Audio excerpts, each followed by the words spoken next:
Hola, mi nombre es Michael y esta es la continuación del tutorial de Visual C Sharp 2010 usando la versión Express de Visual Studio. Hoy daremos introducción a lo que son las bases de datos usando Visual Studio a través de este tutorial que bautizaré con el nombre Usando base de datos y C Sharp.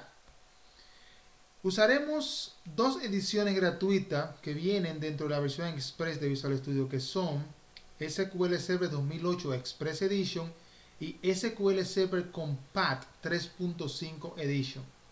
La versión Express no es más que la versión pequeña de SQL Server, y en un momento definiré qué es SQL Server. Y la versión Compact es una versión creada para uno usarla en esas aplicaciones que no requiere de una conexión al servidor central, sino que solo necesita acceso a la data local. Es decir, solamente necesita correr del lado del cliente. Como esto es bien amplio, esto de SQL, iniciaré diciendo que las definiciones de lo relacionado al mismo la iré dando en la medida en que vayamos tocando eh, los temas, para no hacer el tutorial aburrido porque va a ser bien largo, de muchos videos. Así que señores, péguense a sus asientos y pongan atención porque esto se pone muy interesante. Vamos a crear un proyecto, decirle file, como lo hemos creado antes, new project, y vamos a crear un proyecto tipo formulario. Vamos a llamarle C Sharp y SQL. ¿Ok?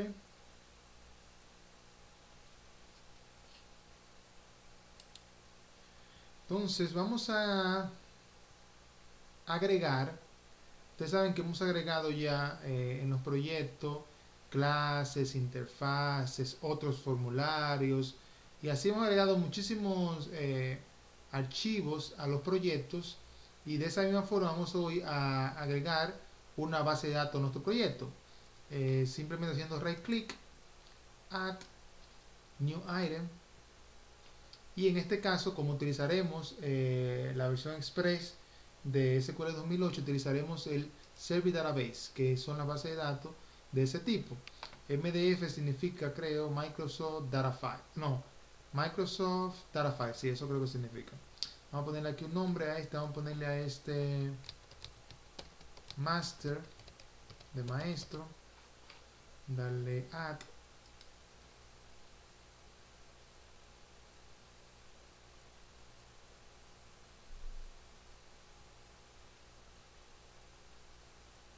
Y él básicamente lo que va a hacer es crear una estructura de la base de datos que contiene de varios folders, como son las tablas, los views, vamos a ver en un momentico, los store procedures, las funciones, etcétera.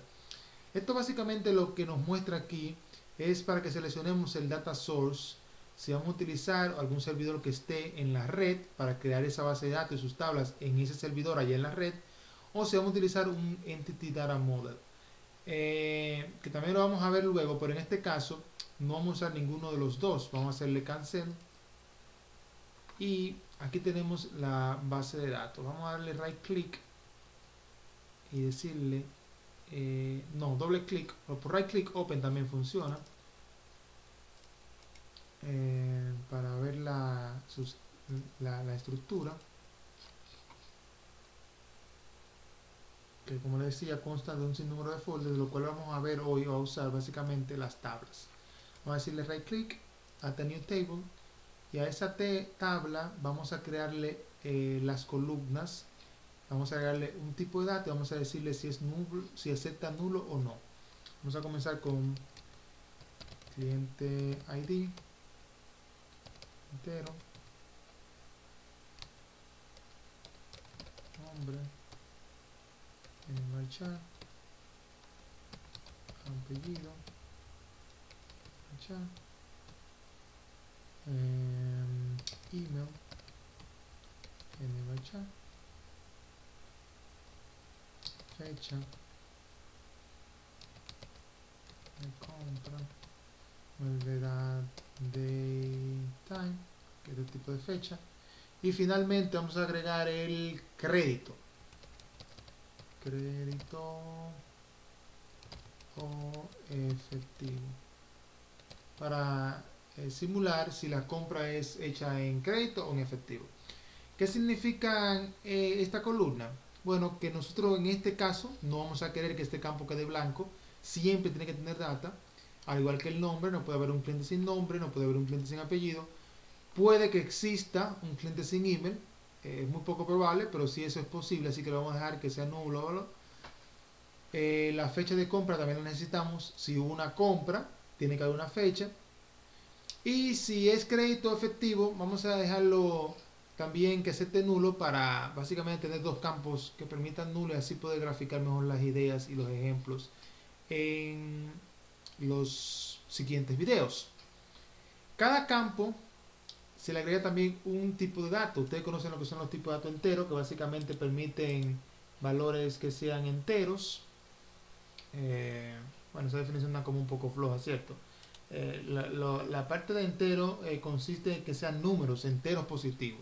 Esa es la definición. Y negativos también, tales como -15, 0, 5, etcétera.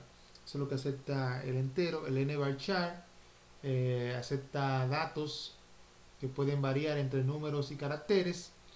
Y el datetime básicamente acepta fechas. Vamos a ir definiendo también con más profundidad los tipos de datos eventualmente. ¿Qué significa el size? En este caso significa cuántos caracteres pueden estar en esa columna. Y vamos a ir viendo eso en la medida en que vayan creciendo las bases de datos y vayamos agregando campos. Pero por el momento vamos a definimos estos para que tengamos el concepto un poco más claro. A cada campo también se le puede agregar lo que son las propiedades que están aquí debajo, de las cuales utilizaremos hoy en día solo una propiedad. Esa propiedad se llama Identity Specification.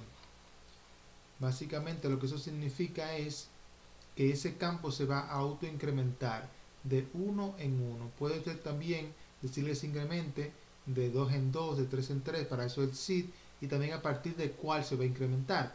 En este caso vamos a dejarlo así como está, que se incremente desde el inicio y de 1 en 1. Eso quiere decir que ese campo solito, sin nosotros introducirle data, él va incrementándose para crear, de tal forma crear que cada cliente sea único. Por ejemplo, el primer cliente se llama Michael, va a ser el ID 1, el segundo José va a ser el ID 2, el tercero Pedro va a ser el ID 3. Si Michael va a hacer una compra, no se utilizará esta tabla. Esta tabla básicamente va a ser para registrar los nuevos clientes.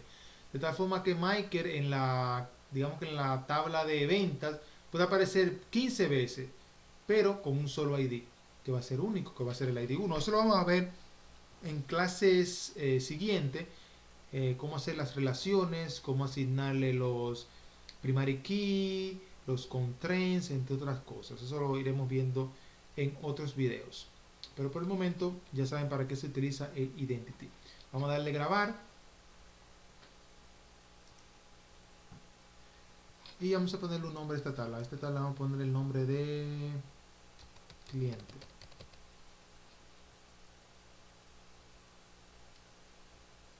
¿Okay? Entonces si la cerramos aquí y le damos a este aquí, señor, refresh, cuando le damos aquí abajo vamos a ver la estructura de la tabla. Todos los campos, si queremos verla como la teníamos en diseño ahora mismo, le decimos Open Table Definition. Y aquí podemos ver también todos sus campos y podemos modificarlos.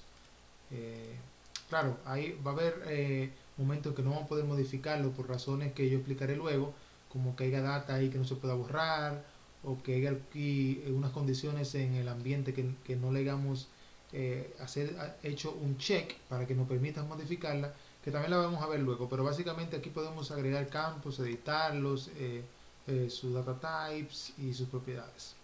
Si quisiéramos insertar la data, por lo regular tenemos una aplicación para insertarla, ¿no? Pero por el momento, como estamos aprendiendo esto y no hemos hecho los tutoriales donde sabemos cómo leer y escribir data desde y hacia nuestra base de datos, venimos aquí y le decimos a right click, show data table, y aquí tenemos la información como si fuera un archivo de Excel. Vamos a hacer una prueba, poner aquí Michael Reyes, mreyes@sql.com, la fecha 1/2/2011.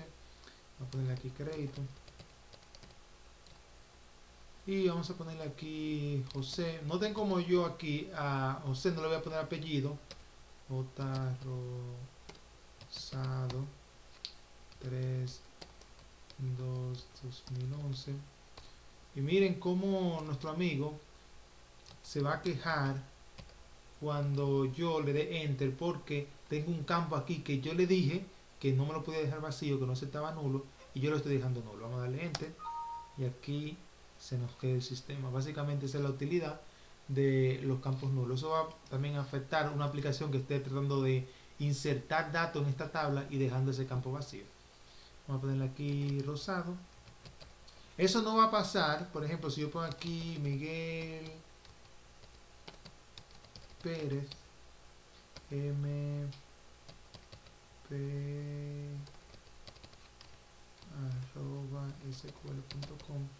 Si yo trato de dejar este campo vacío del crédito, no va a afectarlo porque lo dijimos en la tabla que sí se puede dejar vacío. Miren cómo salimos de ahí y se puede quedar vacío sin ningún problema. Creo que vamos a dejarlo hasta aquí hoy en cuanto a lo que sería nuestro primer video sobre C# y SQL.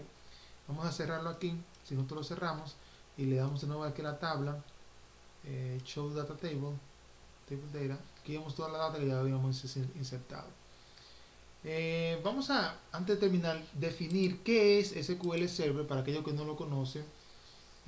Como yo decía, iremos definiendo las cosas en la medida en que lo necesitemos y le iremos dando profundidad a la definición también en la medida que lo necesitemos. Por el momento vamos a definir el SQL Server como un sistema para gestión de base de datos y fue producido por nuestro amigo Microsoft. Tiene lenguajes para consultas o como se llama también popularmente queries, que son el TSQL y el ANSI SQL. SQL Server tiene otros competidores en el mercado, ¿no? Que son similares a él, que son sistemas gestores de base de datos. Ustedes seguro han oído hablar de Oracle, de PostgreSQL o de MySQL. Son básicamente sus similares o sus equivalentes.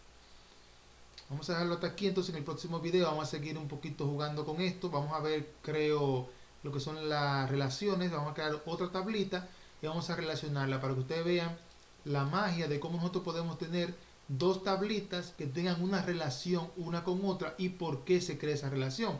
Como yo explicaba al inicio, le creamos esta idea aquí para que Michael sea único. Si Michael es nuestro cliente y ya no vamos a tener, podemos tener otro Michael Reyes, pero van a ser clientes ID diferentes. Es decir, el Michael Reyes cliente ID 1 va a ser único y ese ID se puede asociar con otras tablas para que cuando él compre se reconozca quién fue el cliente basado en el ID. Eso lo veremos en los próximos videos. Saludos, cualquier duda me la dejan en el canal y recomiéndenlo. Bye.